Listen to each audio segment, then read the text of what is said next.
Okay, so something that you might not know about me is I actually have a master's degree in business, and today I'm going to use it to analyze the very dark marketing strategies that Justin Baldoni has employed to basically publicly destroy Blake Lively's character in what was and seems to be a very strategic cover-up of his own bad behavior. To film this video, I read the entire lawsuit from front to back. I highlighted, I took notes. I have not consumed any media outside of this, so everything is my own opinions and my best understanding as to what happened and the implications that it has, because this is one of the craziest stories I've ever read. So I'll start by saying that I did film a video on Blake Lively when this entire debacle had happened, and I actually specifically referenced this video in my return video to social media, which has now been banned in the United States for some reason. But I also have some videos, like one I did on Clinton Kane, one I did on Blake Lively, that when I look back and I ask myself why I posted that, understanding this framework, I know the reason I posted it. I posted it because it was easy to post, because I didn't have to do any critical thinking. I could just turn my brain off and subconsciously follow a script that was written for me. I specifically referenced it as a moment in time that, upon reflecting, I realized I had thought I was having an original thought and an original take on a situation, but in reality, I was just subconsciously reading from a script that was written for me. So for me to have said that last week, and then for this bombshell to have just dropped just the other day, it's just made me further realize the importance of being skeptical of the predominant narratives on social media and being skeptical of my own mind and doing self-analysis on my own thoughts to really understand if what I'm experiencing really is free will or if I'm mistaking that for something else, such as our thoughts and perceptions being secretly manipulated beyond the conscious scene of what we actually see. So the lawsuit is actually a little bit out of order in terms of the actual sequence of events that happened. So I'm going to do my best to put it in order for you so it makes a little bit more sense.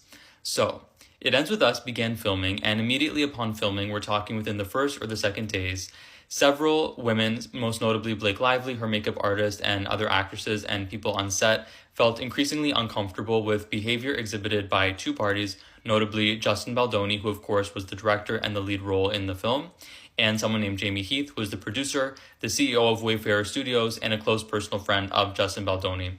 And Wayfarer Studios was, of course, the production team behind the film, who also owned the intellectual property rights to the book It Ends With Us. This behavior ranged from very strange things like asking to sage people, like with Sage, Justin Baldoni professing to be able to speak to the dead and offering to basically do psychic readings for people's dead relatives, and then also went all the way on the other side of the spectrum to just full-on sexual harassment, walking into Blake Lively's trailer when she was changing, improvising kissing scenes that weren't there, not having the proper safeguards in place for intimacy coordination and all of that. And this obviously created a very hostile work environment and made many different parties uncomfortable. Then the strike happened. Filming paused, and right before it was resumed, Blake Lively used it as her opportunity to basically force a meeting between the relevant parties, including Baldoni, Heath, a representative from Sony. Blake Lively was of course there, and she chose to bring Ryan Reynolds with her because she was uncomfortable and stated that she wanted her husband there because this meeting was, people knew what it was about, and it was clearly a very serious discussion that had to be had, because she was basically saying that she wouldn't continue filming the movie unless they agreed to discontinue behavior that they were exhibiting if they wanted the filming to continue. So she put together a list of things that had to stop, that they all had to agree to, including no more showing nude videos of images to women, no more describing people's genitalia, no more pressuring people to disclose their religious beliefs, no more saging the employees, no more improvising kissing scenes, no more entering trailers when people are changing, no shit. No more meetings with Justin Baldoni crying in Blake Lively's trailer alone. That one's really weird. We'll get to that later. And then eventually they signed this document and filming continued.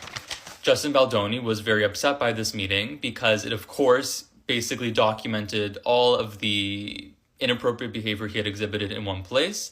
And in a way, it was an admission of guilt because Jamie Heath signed the document. Presumably, if you're accused of doing all of these bizarre things and none of it was true, you wouldn't sign your name saying, okay, we'll stop doing it. Get what I'm saying? So Justin Baldoni became increasingly anxious that eventually this would come to the surface and it would ruin his reputation, which is why he decided to hire a PR professional named Melissa Nathan. I don't think that's her real name. I think it's an alias. Get into that later. And this laid the groundwork to publicly destroy Blake Lively's character in advance to, number one, prevent her from ever coming forward, and also ensuring that if she ever were to come forward, by that time her credibility would have been destroyed and people would not believe her. So this context was the underlying motivation for Justin Baldoni employing several dark marketing tactics, for example, scapegoating. So scapegoating is where you strategically redirect blame or existing frustrations onto one individual person to make yourself look like the innocent party. For example, he purposely leaked stories to the media to suggest that Blake Lively was to blame for Lily's wardrobe, which audiences really didn't like, which furthered the narrative that people were upset with Blake Lively, because this actually went back all the way to the beginning of the film when people were upset with her being cast at all because she was a lot older than the original character from the book. Another example of this was that Blake Lively was sort of consistently blamed for having a more cavalier approach in the way that she discussed the subject matter for the film, which I still 100% disagree with and was a wrong strategy. But in looking at these documents, it was actually part of the marketing campaign that the cast was told specifically, and quote, avoid talking about this film that makes it feel heavy, avoid describing the film as a story about domestic violence. I still wholeheartedly believe that is an idiotic marketing strategy to have a film about intimate partner abuse and tell people don't make it about intimate partner abuse. However, it's not the full story because Blake Lively was not the sole person responsible for that. That was a decision made by the marketing team and was then weaponized by Justin Baldoni, where he strategically chose to reposition himself as someone who cared about survivors.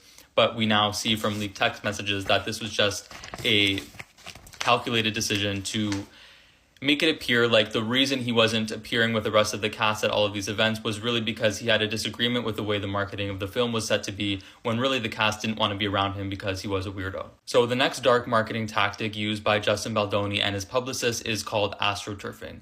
Astroturfing exploits the psychological phenomenon of herd mentality, which is where human beings are more likely to adopt what they perceive to be the majority opinion. So to accomplish this, they actually used a subcontractor out of Texas who weaponized a digital army of bots to flood the comment sections of videos that were painting Blake Lively in a negative light to influence the way that the public was perceiving the situation and eventually cause an organic pile-on that initially started as an artificial one. Something that's also not being discussed is how damaging this is to Melissa Nathan's reputation, because she has been touted and referenced as the Olivia Pope of public relations, but based on these screenshots and these documents, I don't think she's the smartest tool in the shed. Because, respectfully, Olivia Pope would never put into writing, "We cannot tell the police where we hid the body, or they'll know we did it. Don't put this in writing. Send."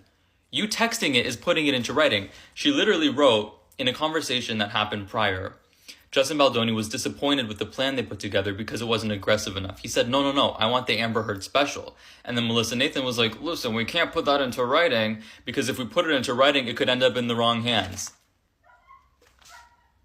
It's in the wrong hands. You were subpoenaed. So good luck getting a high-profile client that's willing to pay you $200,000 a month for your services when you're just making yourself look like an idiot. There's only one photo of her that exists. I don't even know if this is a real person. I have a theory that the sister in these documents, Melissa Nathan's sister, is really just a fake person. And it really just makes you look highly incompetent that you had these conversations where you weren't even able to pretend like you were doing real PR. It was quite literally just character assassination. And personally, I really see no way that Justin Baldoni's personal brand can ever recover from this, because he made his entire public persona around being a feminist, around holding men accountable. He did that famous TED Talk of not being man enough, which then turned into a podcast deal, which then turned into a book deal. And I mean, the commercial intent behind that, I think, speaks for itself, given the fact that everything he does is so calculated. I mean, another example in the lawsuit is in preparation for these weird quirks, as he called them, coming out about him. He wanted to go on Dr. Amen's podcast. Dr. Amen is a renowned psychiatrist who scans people's brains. I love Dr. Amen, by the way. It's nothing against him.